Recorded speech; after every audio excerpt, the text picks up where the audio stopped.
déchirer mon cahier. C'est ce qu'il va faire si je ne recopie pas tout. Aujourd'hui, j'ai reçu le cri de cœur de Salif, 14 ans, élève en classe de 5e. Écoutons-le. Salut Tanti, franchement, j'en ai vraiment pas dessus la tête. Aujourd'hui, le professeur de géo a failli déchirer mon cahier. Il m'a crié dessus parce que je n'écris pas mot pour mot ce qu'il dicte. Okay? Il m'a dit, tu n'es pas exceptionnel, recopie comme les autres. Mais moi, je ne peux pas, c'est trop nul. C'est trop nul de juste recopier comme ça sans réfléchir. Okay? Ma méthode à moi, c'est d'écouter ce qu'il dit et de noter seulement ce que j'ai compris. Okay? L'essentiel quoi. Je ne suis pas mauvais en classe. Hein? Je suis toujours dans le top 5 de la classe. Oh, intéressant. Mais là, il veut me mettre dehors la prochaine fois, Tanti.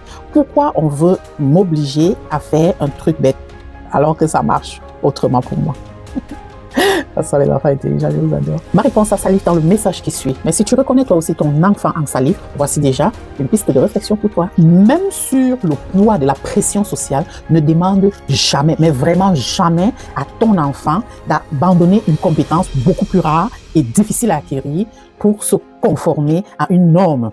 Le cerveau de Salif a besoin de digérer l'info pour la retenir. C'est en fait une stratégie de mémorisation très puissante. En le forçant à copier bêtement, l'école ne fait que, éteindre sa pensée logique.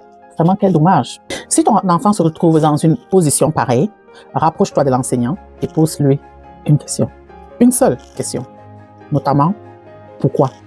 Demande-lui pourquoi est-ce qu'il doit recopier exactement ce que le professeur dicte. Ne demande rien d'autre. Pose juste cette question.